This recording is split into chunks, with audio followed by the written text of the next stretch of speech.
અત્યારે લગ્નની સિઝન ચાલે છે અને જેમના ઘરમાં લગ્ન હોય ને એમનું ઘર, એમનો પરિવાર એ આનંદ મંગલથી એ ભરેલો હોય, એમનું ઘરનું વાતાવરણ એ આનંદિત હોય અને રસમો પણ મસ્ત મજાની હોય, જેમ કે ગીત ગુંજન છે, મહેંદી રસમ છે, હલ્દી રસમ છે, સાંજે રાસ ગરબા હોય, આવી મસ્ત મજાનું આયોજન એ જે તે પરિવારે એ કર્યું હોય.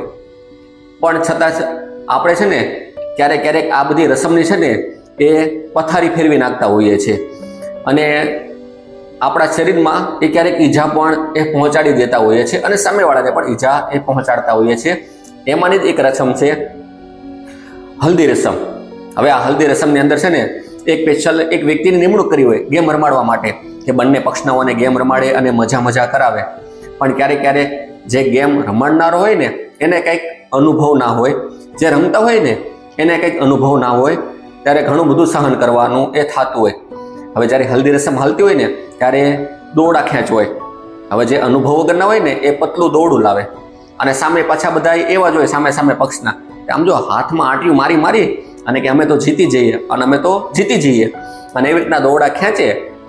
થોડી વાર થાય ને એટલે દોરડું તો એની જગ્યાએ પડ્યું હોય, પણ 5-10 મિનિટમાં છે ને સામા પક્ષના જે લોકો હોય ને એના હાથમાં ઘણાને ફ્રેક્ચર થાય, 25 દિવસનો પાટો આવે પ્લાસ્ટરવાળો, તો ઘણાને ગરમ પાટો આવે 10 દિવસનો, તો ઘણાને 3 દિવસ સુધી બરફ એ ચોળવાના.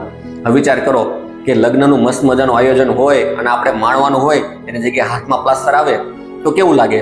તો આવું ખાસ ધ્યાન રાખવાનું. બીજું છે ફૂલ વર્ષા, કે જ્યારે દુલ્હો અને દુલ્હન એ જ્યારે એ બેઠા હોય ત્યારે એની ઉપર આપણે ફૂલ વર્ષા કરવાની હોય. પણ ઘણા તો શું કરે ખબર? ફૂલડાના સીધા ઘા કરે. એટલે ભાઈ એ બિચારા મસ્ત મજાના એ તમારી માટે તો બેઠા છે અને સીધા ઘા કરે. અમુક તો પાણીવાળા ફૂલ સીધા ઘા કરે અને અમુક જગ્યાએ તો એવું જોવા મળે છે કે પેલો ગારો હોય ને એ બિચારો ગારો એને ચોપડે. હવે વિચાર કરો, હવે એક તો એના લગ્ન છે, એને કેટલી તૈયારી કરીને મેકઅપ કર્યો હોય, પૈસા ખર્ચા હોય અને તમે આનો ઢાટ વાળી દો. તો સાહેબ રસમ મસ્ત મજાની છે, આનંદ કરો ને યાર, પણ યાર સામે ધબધબાટી બોલાવવાની. અને જ્યારે 7 ફેરા ચાલતા હોય ને ત્યારે તો છૂટા તીરના ઘા કેમ કરતા હોય, મહાભારતનું યુદ્ધ કેમ થતું હોય એમ સામે ફૂલ જવા દે. અને ઘણા વિડીયો તો તમે પણ જોયા છે કે ગોરદાદાની બાટલી છટકી જાય. એટલે ભાઈ આ લગ્ન પ્રસંગ છે, રસમ સારામાં સારી છે અને આ સમયે તમે કોઈ તમને ગમી ગયું અને તમે સીધા છૂટા ઘા કરો, ભાઈ આવું ના કરે.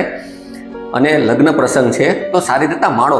આ જે કે આપણી રસમો છે એ પણ સારી રીતના માણો, જેથી કરીને તમને પણ આનંદ આવે અને જેમના ઘરે લગ્ન છે ને એમને પણ આનંદ આવે.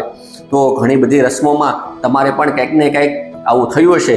જો થયું હોય ને તો ચોક્કસથી કમેન્ટ કરો અને લગ્ન પ્રસંગની જે આ બધી અમુક બાબતો મેં કીધી અને જો તમને યોગ્ય લાગી હોય તો ચોક્કસથી કમેન્ટ કરો. નમસ્કાર.